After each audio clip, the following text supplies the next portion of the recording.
¿Qué tan importante es escuchar y creer para nacer de nuevo? O sea, primero la escucho. ¿Qué pasa si no la creo? ¿Y cómo demuestro que la creí? ¿Cómo se sabe si una persona la creyó? Si yo lo estoy hablando ahora, ¿cómo yo sé que una persona lo creyó? Sí, tiene que haber un fruto, ¿cierto? ¿Y cuál es el fruto? La obediencia a lo que escuchaste, ¿cierto? ¿Están acá o no están acá? Prepárense, por favor. Espiritualmente la cimiento, la semilla por medio de la cual nos convertimos en hijos de Dios, ¿cuál es? ¿Sí? Fácil. La palabra. ¿Sí? El sembrador sale a sembrar. ¿Quién es el sembrador? Yo. ¿Qué estoy haciendo ahora? Sembrando la palabra.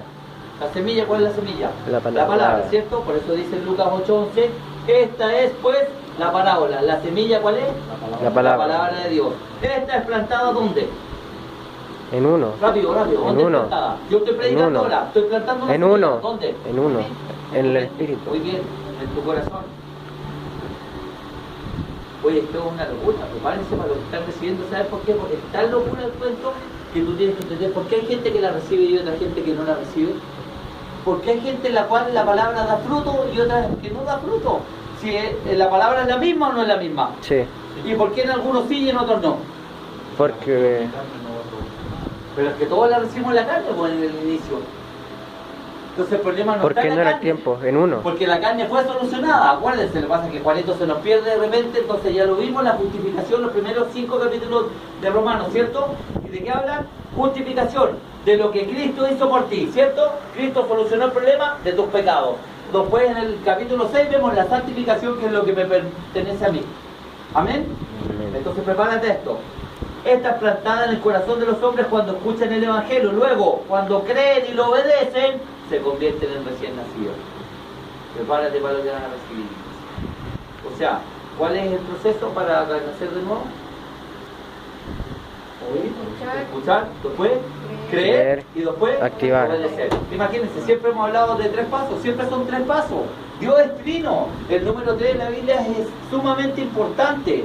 ¿Cuáles son los 3 pasos para ser un cristiano nominal? Saber, considerarse Saber, y aceptarse. Considerarme ¿saber muerto. qué? Que fui Para crucificado. saber ¿qué tengo que hacer? Que fui muerto. Tengo que haber escuchado. Sí, pues. Sabiendo esto, o sea, tengo que haberlo escuchado, ¿cierto? Sí. Y después, ¿qué tengo que hacer? Considerarme como muerto.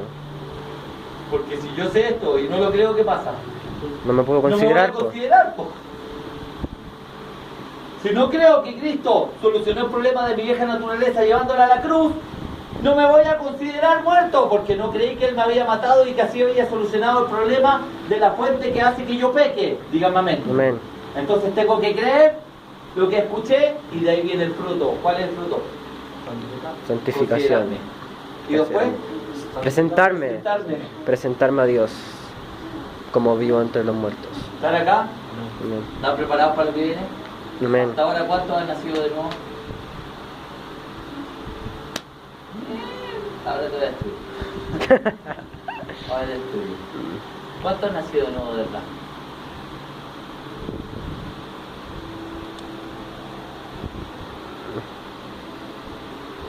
Santiago 1, 18, rápido. Ya, pues, alguien que esté atento, por favor. De su voluntad nos hizo nacer por la palabra de verdad, para que seamos primicias de sus criaturas. Él de su voluntad, ¿quiere decir que Dios sabe a quién le predica la palabra? Sí. Sí, la verdad es que la palabra, por eso dice, todos son llamados, poco no escogidos. O sea, Dios sabe cuando uno está predicando el evangelio que sí que no. Sí. Y él de su voluntad hace que algunos nazcan de nuevo y otros no. ¿Por qué? Volvemos al tema de la predestinación, ¿cierto? Porque dice de su voluntad, o sea que no es voluntad tuya nacer de nuevo. No. Perdón, ¿qué dice la palabra? Dice, Él de su voluntad nos hizo nacer por la palabra de verdad.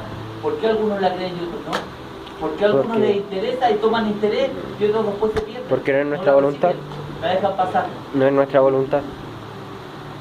Y Es no, voluntad de Dios. ¿se lo han preguntado, no?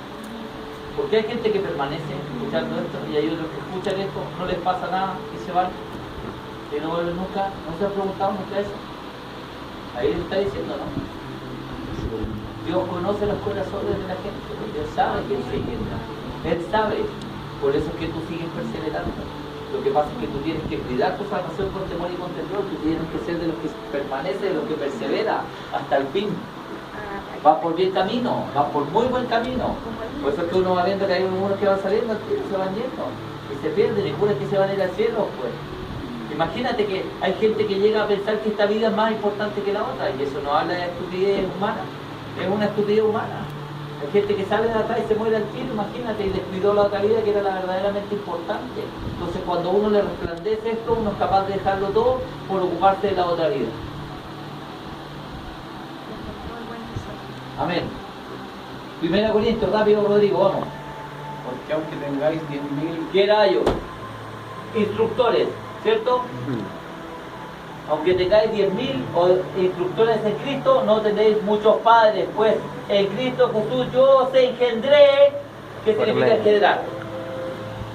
Engendrar, ¿qué significa? ¿Tú fuiste engendrado por quién? Por él. No, pues tú fuiste, no. Por el esperma, vamos a la buena mitad. Porque fuiste engendrada por tu padre. ¿Quién te engendró? ¿Tu padre o tu madre? Tu padre te engendró. Entonces acá está hablando de que el Evangelio hace que tú seas engendrado en quién. En Dios. Que tú nazcas de arriba. Concéntrese, porque esto es algo que no se puede entender naturalmente. ¿Saben por qué la Biblia es tan pesada y produce tanto cansancio? Porque la escuchamos en la carne. Por eso yo siempre le he dicho, vengan con la actitud correcta. La actitud es dejar la carne afuera y permitir que entre el Espíritu. Y eso no lo hacen. Yo los veo como ustedes, como están cansados, botados de cuenta, pero ¿eso es la carne o el Espíritu? La carne. ¿El Espíritu se cansa? No. ¿Y los que están esperando en Cristo se cansan? No. No. Entonces, ¿por qué estás cansado? Porque está la carne activa. Estás viviendo con tu fuerza, estás viviendo en la carne. ¿Y en la carne la gente se cansa? Sí.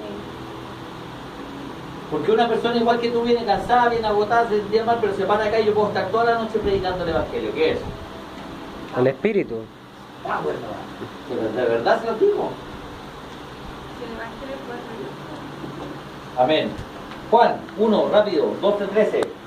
Mas a todos los que le recibieron, a los que creen en su nombre, les dio potestad de ser hechos hijos de Dios, los cuales no son engendrados ni de sangre, ni de voluntad de carne, ni de voluntad de varón, sino de Dios. ¿De qué está hablando? A todos los que le recibieron a Cristo como Señor, ¿cierto? ¿Cuántos recibieron a Cristo como Señor? Empecemos a hilar fino, a hilar fino. ¿Cuántos recibieron a Cristo como Salvador? Levántenme sus manos. ¿Cuántos recibieron a Cristo como Señor? Bájenme sus manos. Porque volvemos al tema, pues, volvemos a hilar fino. ¿Qué significa recibir a Cristo como Señor? Como tu dueño, amo, que propietario. Tú dejaste de ser y que ahora Cristo es, ¿cierto? Sí. Entonces, ¿cuántos recibieron a Cristo como Señor?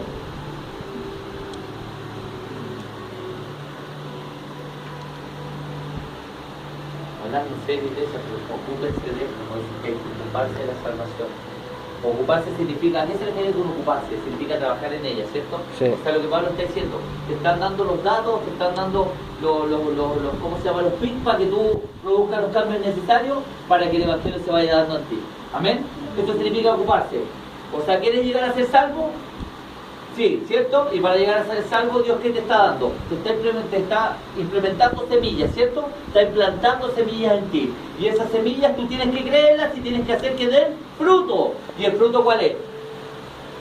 Es la obediencia. Quiere decir que Dios dice algo, eso que Dios dijo se tiene que hacer. Punto, no se piensa. El Evangelio no se medita. El Evangelio es una práctica. Por eso es que necesitas de disciplina. Por eso es que tienes que sujetar tu carne. Por eso es que tienes que orar media hora. ¿Cuántos oraron media hora ayer de nuevo? Muy bien. ¿Cuántos no lo hicieron? Fíjense, duraron un día. ¿Duraron un día?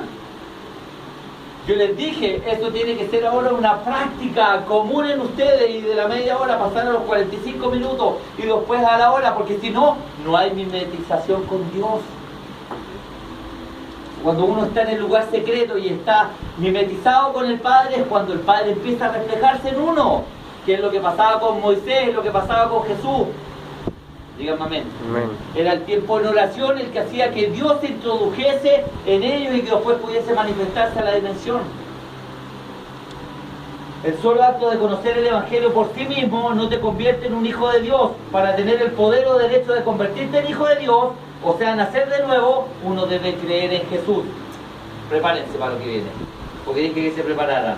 Algunas personas piensan que la gente se convierte en hijo inmediatamente en el momento de la declaración de fe, y que no hay nada más que deban hacer después para nacer de nuevo. Pero lo que el pasaje dice es que el creer le da a uno, ¿qué cosa? El poder para o el ser, derecho de para ser, convertirse. ¿En qué tiempo está? Cuando futuro, dice de ser hecho, ¿en qué tiempo está? Futuro. En futuro. Nos dice que en el momento de declarar a Cristo como Señor y creer en Él, tú eres un hijo. ¿Dice eso? No. Nos dice que te da el poder para llegar a ser un hijo. Díganme amén. Amén. ¿Cuántos de ustedes han llegado a ser hijos de Dios? ¿Se dan cuenta que cuando empezamos a desmenuzar el Evangelio de esta manera nos vamos dando cuenta que hay errores que cometimos en algunas instancias de nuestra vida? ¿Y para qué Dios te lo muestra? Para que se arreglen. Si esa es la finalidad del Evangelio, ¿cierto? Que nosotros tomamos las medidas y vayamos arreglando el Evangelio en nuestra vida. La versión Dios habla hoy lo muestra de la siguiente manera: pero a quienes lo recibieron y creyeron en Él, Dios les concedió el privilegio de llegar a ser hechos hijos de Dios. No puede estar más claro. Sí.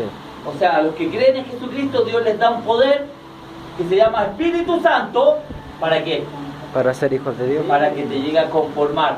O sea, quiere decir que llega un minuto en que tu voluntad está tan sujeta a la voluntad de Dios, que tu mente está tan fija en que la voluntad de Dios se establezca, que es solamente Cristo. Amén.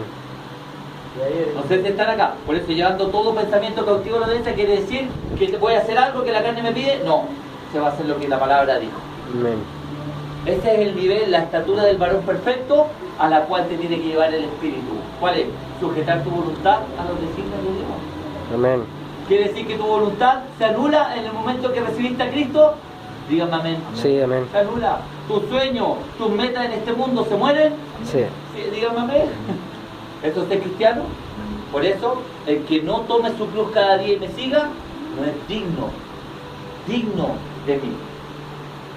Qué fuerte la palabra, ¿cierto? Suena feo. ¿Por qué dice no es digno? ¿Qué significa digno? Merecedor. No es merecedor de mí. No es digno de llamarse cristiano. No es digno de ser mi hijo. Está claro que debes tener fe para tener derecho de convertirte en hijo de Dios, pero aún hay otras cosas que debes hacer después para realmente ser uno de ellos. Y acá vienen los peludos, y me quedan 2 minutos. Entonces, nótese Juan 1.13, ¿qué dice?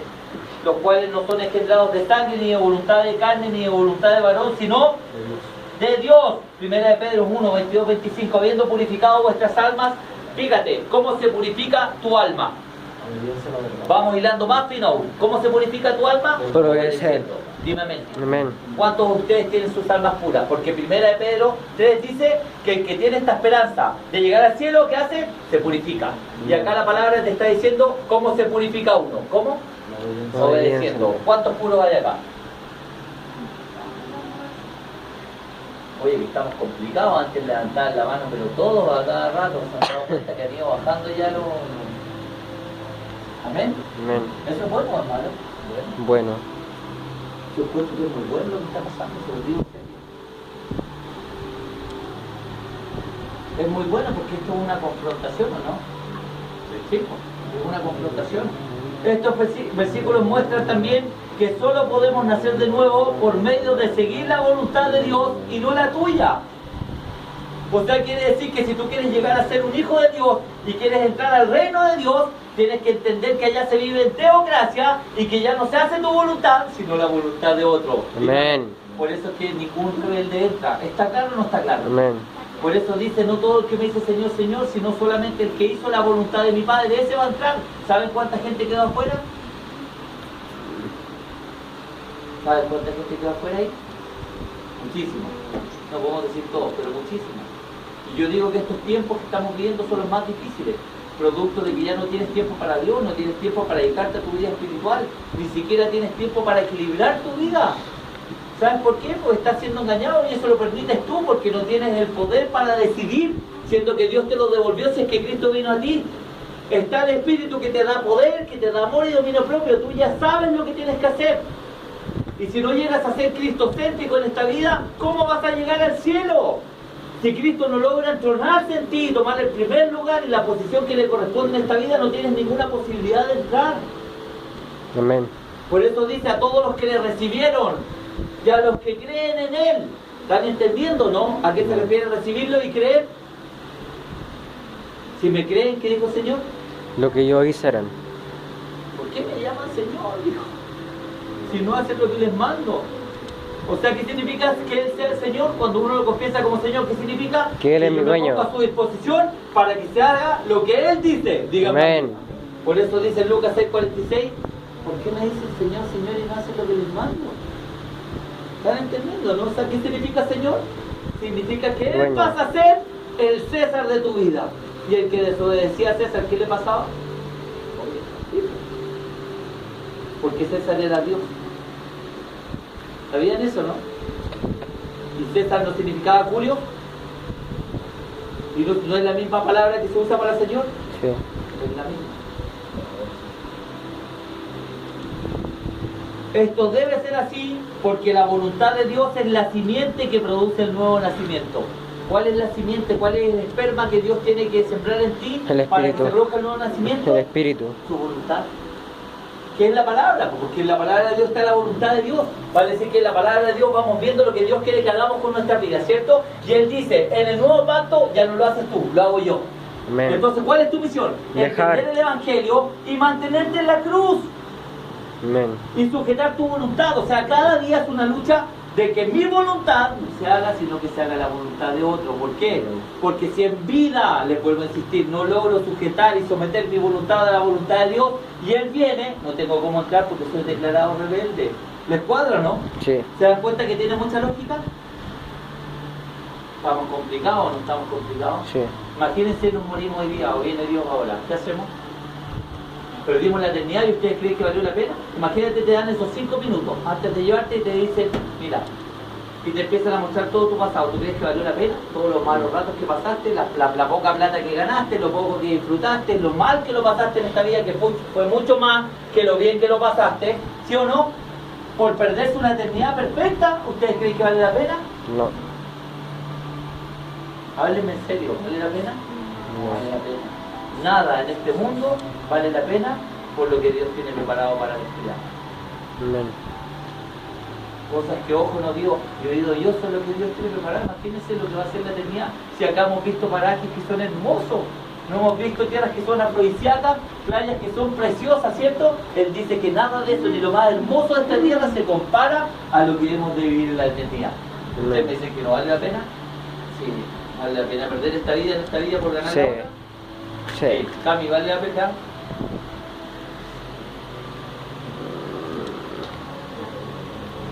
Tengo que ver. Otras simientes o doctrinas, incluyendo todas las que el hombre inventa, van a fracasar en qué. ¿Cómo nosotros sabemos que las doctrinas que están predicando hoy día, hablemos de la iglesia evangélica, no hablemos ni siquiera de la católica en esas que son falsas, hablemos de la iglesia evangélica? ¿Cómo sabemos que fallan en ¿cómo se llama? En producir el fruto. Porque le predican a la carne. Fíjese, En su palabra. cualquier su mensaje. doctrina, incluyendo todas las que el hombre inventa, ¿en qué fallan? Porque te mandan a su En producir el fruto correcto. ¿Cuál es el fruto correcto? Cristo es la persona. Si ¿cuál es el fruto del cristianismo? Concéntrate, ¿cuál es el fruto? El Cristo.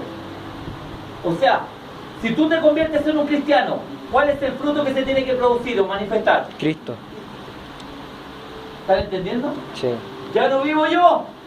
¿Quién No. vive ahora? Cristo. Cristo. ¿Pero por qué vive Cristo? Porque yo entendí que esa era la voluntad de Dios y yo se lo Amén. permito. Yo acuerdo, someto y sujeto mi voluntad para que Cristo se manifieste, porque la esperanza de vida es Cristo, no Amén. tú. El que Amén. convence de pecado, de juicio y arrepentimiento es Cristo, no Amén. tú. El que tiene poder es Cristo, Amén. no nosotros. El que venció la muerte es Cristo. Amén. El que determina quién saca de ahí es Cristo. Amén. Amén. Termino con esto. Qué terrible, oye, me falta tanto mensaje. Cada día se me hace más difícil predicar el Evangelio, se lo digo así.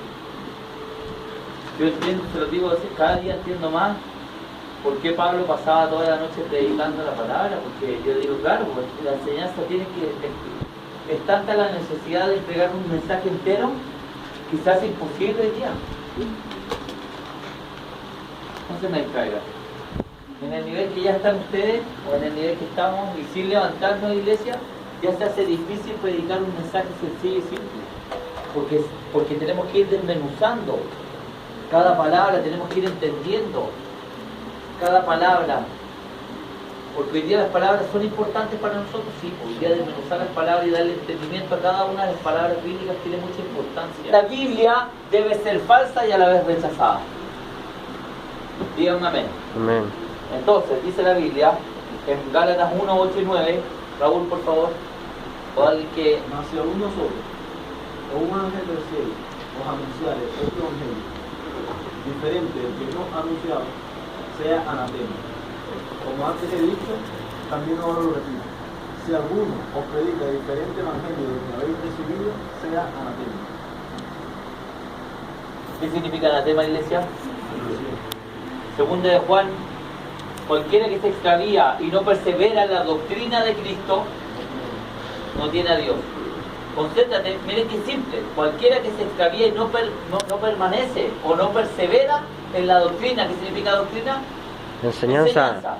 O sea que no, imagínense cuánta gente no está siendo enseñada porque no pertenecen a una congregación. No está siendo discipulada y creen que se van al cielo. Y cuánta gente que está siendo enseñada y no persevera en la doctrina. O sea, quiere decir que no permanece en lo que está escuchando, en lo que está entendiendo. ¿Por qué? Porque no lo está creyendo. Y al no creerlo, no existe la activación. Y al no existir la activación, para la carne se le hace imposible el mantenerse en una congregación. Estamos hablando de congregaciones verdaderas, ¿cierto? Amén. ¿Me están siguiendo? Amén. Cualquiera entonces que se extravía y no persevera en la doctrina de Cristo no tiene a Dios. El que persevera en la doctrina de Cristo, ese sí tiene al Padre y al Hijo.